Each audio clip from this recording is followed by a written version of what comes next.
Va ora in onda Liberamente, variazioni e scorribande con Giovanni Sallusti.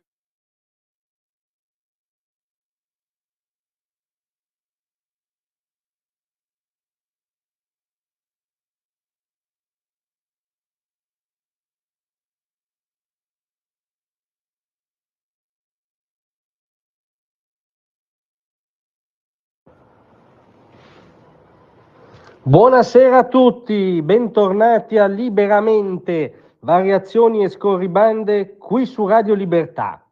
Allora, stasera voglio raccontarvi una storia e poi esaminare due conclusioni alternative.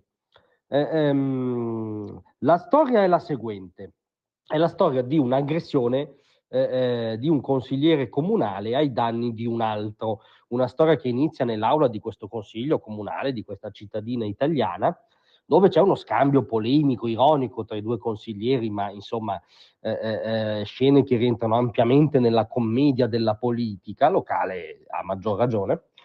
A un certo punto però uno dei due inizia a urlare frasi minacciose, a indicare il dito, a minacciare l'altro, a minacciargli appunto di arrivare alle vie di fatto e gli urla: ti aspetto fuori. Dopodiché effettivamente lo aspetta fuori, lo strattona, lo spintona violentemente e lo prende per il collo, gli stringe le mani per parecchi secondi attorno al collo, prima di venire preso di forza dai suoi colleghi e allontanato, nonostante facesse resistenza e tentasse ancora di reiterare l'aggressione. Dopodiché l'aggredito, che ha postato foto dei lividi sul collo, fanno obiettivamente impressione, quindi insomma non è una storia inventata, questo è sicuro, ha postato anche il referto del pronto soccorso con la diagnosi di contrattura muscolare cervicale e la prognosi di 5 giorni. Da qui partono le due conclusioni alternative. Sapete come capitava nei fumetti quando si era ragazzini, no? Che alcune storie a un certo punto ti dicevano: puoi scegliere la soluzione A o la soluzione B e vedi come va a finire. Soluzione A: l'aggressore è del centrodestra, diciamo della Lega, l'aggredito è del PD.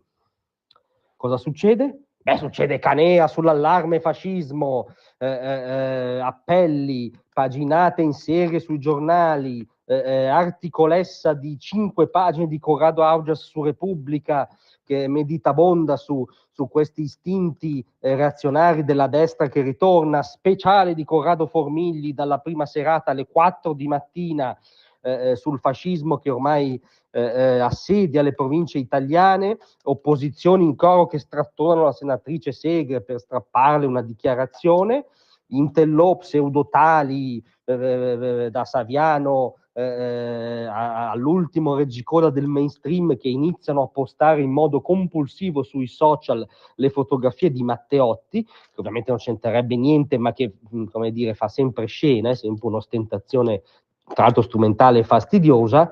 E insomma succederebbe una grande puntatona della saga sul fascismo 5.0.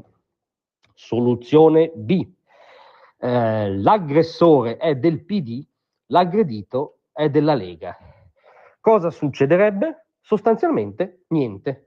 Ed è quello che sta succedendo. Sì, perché la soluzione B è anche la storia reale, che è stata resa nota in queste ore. È una storia che è avvenuta a Massa, dove appunto il capogruppo della Lega, Filippo Frugoli, è stato aggredito dal consigliere del PD Stefano Alberti e ha postato appunto i lividi e tutta la storia che vi ho raccontato. Cosa sta succedendo? Sostanzialmente niente. Su alcuni siti di alcuni giornali non c'è neanche questa notizia. Su altri siti è molto bassa. Sono pronto a scommettere con voi ascoltatori che domani su questi giornaloni sarà sostanzialmente una breve incronaca. Il titolo sarà sulle scuse che ha fatto dopo il consigliere del PD, più che sull'aggressione, i lividi e la prognosi. E sta andando in scena un'altra grande puntatona di un'altra grande saga, nota come doppiopesismo politicamente corretto, per cui la destra è aggressiva in sé e bisogna stendere un cordone sanitario attorno.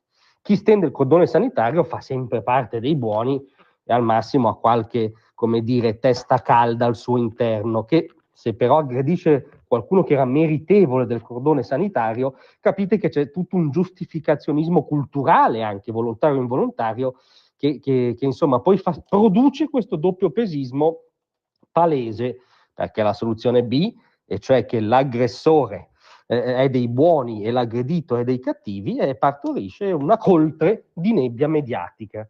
E noi ci siamo un po' rotti le balle di questo doppiopesismo. Grazie a tutti, a domattina.